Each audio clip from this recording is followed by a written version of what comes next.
안녕하세요, 여러분. 코로나19 확산 방지를 위한 사회적 거리 두기를 잘 실천하고 계신가요? 하루빨리 여러분들을 교실에서 만나기를 고대하면서 오늘부터 온라인 수업을 시작하도록 하겠습니다. 동영상의 길이는 그때그때 수업 내용에 따라 아마 달라질 것인데요. 여러분들은 평소 선생님과 수업하던 것과 마찬가지로 교과서와 활동지를 준비하시고 활동지를 주로 수업을 하되 수업 내용을 교과서는 참고로 하시고 수업 내용을 잘 정리하여 활동지를 제출하시면 되겠습니다. 제출하는 방법은 추후에 선생님이 따로 공지하도록 하겠습니다. 자, 그러면 수업을 시작하도록 하겠습니다. 자, 확률과 통계 시작합니다. 자, 확률과 통계 첫 단어는 원순열이에요. 원순열의 뜻을 알아보도록 하겠습니다. 원순열이라는 것은 뭐냐면 서로 다른 것을 원형으로 배열하는 순열이에요. 자, 순열에 대한 것은 여러분들이 1학년 때 배웠고, 그리고 선생님이 지난번 자기주도적 학습 과제로 순열과 조합을 복습하기를 제시하였는데 복습 잘 하셨죠? 자, 그럼 원형으로 배열한다는 것은 또 어떤 의미를 가지고 있는지 교과서에서 찾아보면 회전하여 일치하는 것을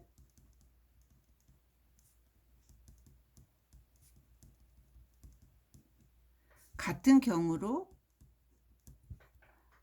생각한다는 것이에요. 자, 한번 선생님 예를 들어 볼게요. 자, ABC가 있습니다.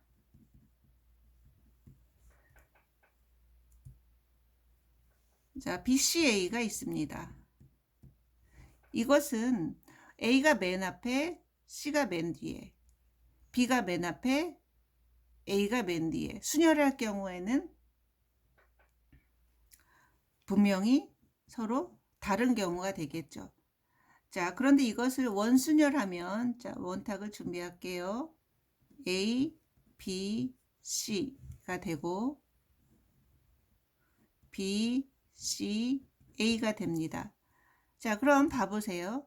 A의 오른쪽에는 B, 왼쪽에는 C.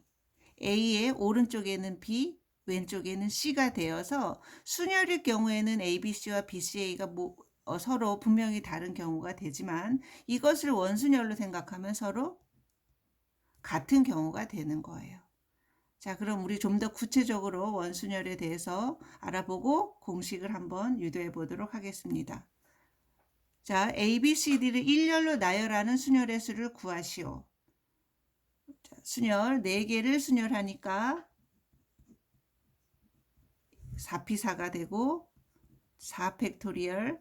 자, 계산하면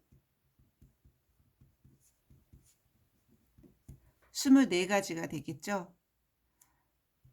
자, 그럼 이 24가지 중에서 원형으로 배열할 때 생기는 같은 경우의 수는 몇 가지가 될 것인지 한번 생각해 보도록 하겠습니다. 일단 A, B, C, D가 있습니다. 원형으로 생각하면 처음과 끝이 없어지니까 이번에는 B를 맨 앞에 두고 순서는 똑같고 A를 맨 뒤로 보내보도록 하겠습니다.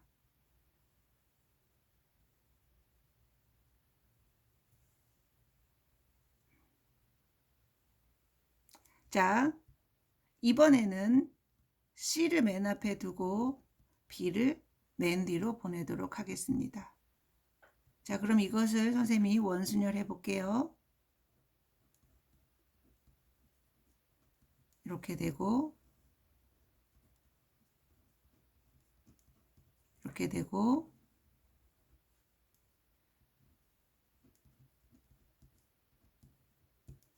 이렇게 되겠죠. 자, 그럼 보세요. 자, 위의 순열은 분명히 다른 경우지만 원순열로 하면 맨 처음에 것 A의 오른쪽에 B, 왼쪽에 D. 두 번째 것 A의 입장에서 보면 오른쪽에 B, 왼쪽에 D. 세 번째 것도 A의 입장에서 보면 오른쪽에 B, 왼쪽에 D가 되어서 모두 같은 경우가 되는 거예요. 자, 그럼 또 같은 경우가 또 있을까요? 자, 이번에는 D가 맨 앞에 오는 경우입니다.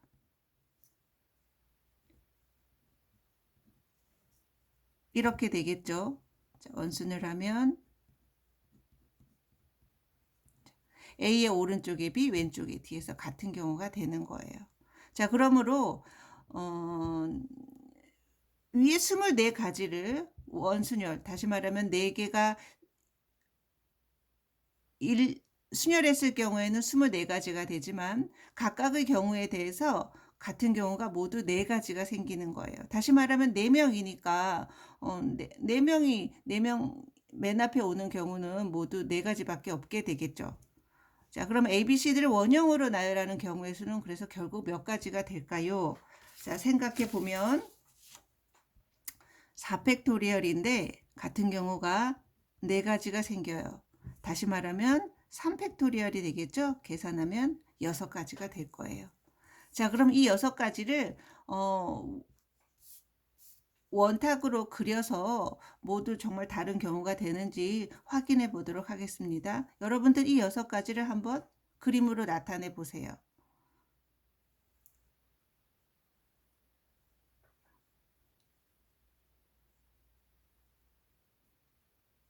자, 선생님하고 같이 해보도록 합시다. 원 일단 6개라는 걸 알았으니까 자, 원을 6개를 그려볼게요.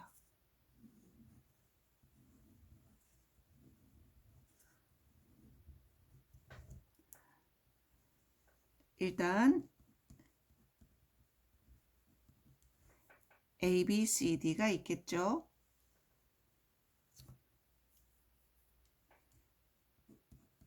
이번에는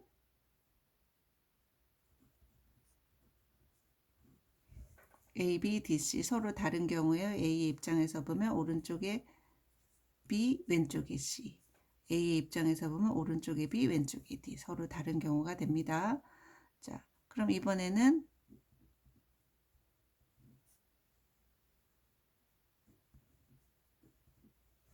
이게 있고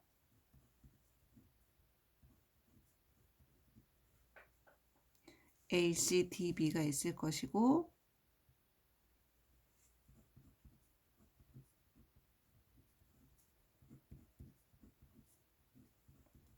이게 있을 거예요. 그래서 이렇게 모두 6가지를 그릴 수가 있겠습니다. 자, 그럼 이제 우리가 일반화해서 n개를 원형으로 나열하는 경우의 수를 공식화해 보도록 하겠습니다. 자, 일단 n개를 순열하는 방법은 n팩토리얼이 되겠죠? 자, 근데 모두 같은 경우는 n개가 맨 앞에 오는 경우 n으로 나눠줍니다. 자, 이거를 계산하면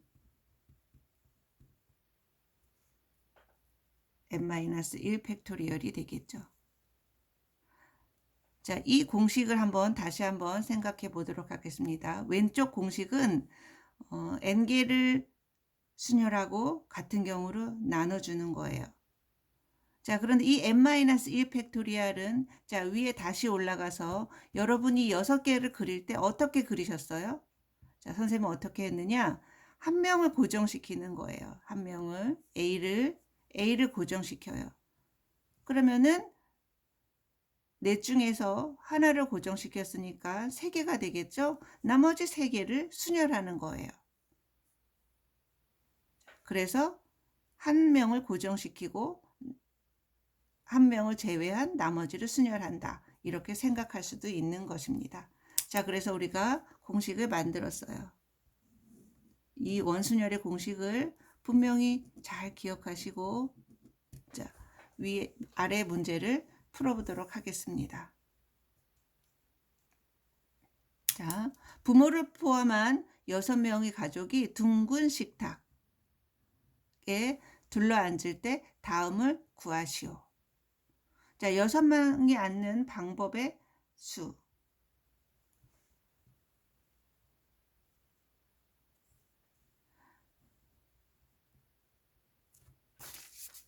6팩토리얼이 될 거고 같은 경우가 6개가 생길 거예요. 또 다른 말로 얘기하면 한 명을 고정시키고 나머지 5명을 순혈하면 됩니다. 그래서 120까지가 되겠죠. 자, 그럼 이번에는 부모가 이웃하여 앉는 방법의 수는 몇 가지가 될까요? 자, 이런 문제는 어떻게 하냐면, 자, 원탁을 두고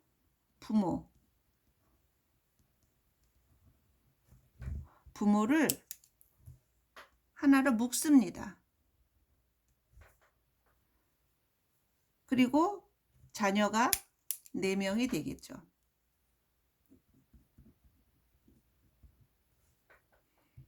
다시 말하면 5명을 부모를 하나로 묶어서 5명을 원순혈하면 됩니다. 자, 그러면 4팩토리얼이 될 거고, 자, 그런데 부모가 바꿔 앉는 경우가 생겨요. 부의 왼쪽에 모가 앉는 경우도 있고, 바꾸면 부의 오른쪽에 모가 앉는 경우가 있겠죠. 그래서 다른 경우가 2가지가 생깁니다. 그래서 계산해 보면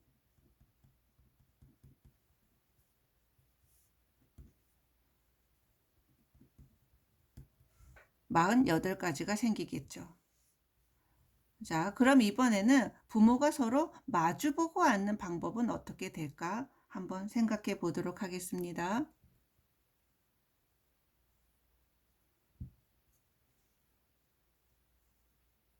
자, 원탁을 두고요. 부와 모를 마주보고 앉히세요. 그리고 나머지 4명을 순혈하면 되겠죠. 나머지 4명 순혈하니까 4팩토리얼이 될 거고요. 자, 그럼 여기다가 부와 모가 바꿔 앉는 경우가 있으니까 곱하기 2를 생각하기 쉬울 텐데, 자, 여기서 부와 모가 바꿔도 서로 마주보고 앉는다는 사실 자체는 변하지가 않아요. 자, 위에 2번에서는 분명히 다릅니다. 부의 왼쪽에 모, 부에 바꿔 앉으면 부의 오른쪽에 모. 그러나 여기서는 부모 바꾸면 아래 위로 바꿔도 마주 앉는다는 것 사실이 변하지가 않죠. 그래서 답은 곱하기 2를 하지 않아요. 그래서 24가지가 될 것입니다. 자, 이제 예제 문제 하나를 풀었는데요. 여러분들 나머지 예제를 모두 풀어주세요. 그리고 다음 강의에서 선생님이 중요한 점을 다시 한번 짚어주고 다음 진도를 나가도록 하겠습니다. 안녕. 안녕.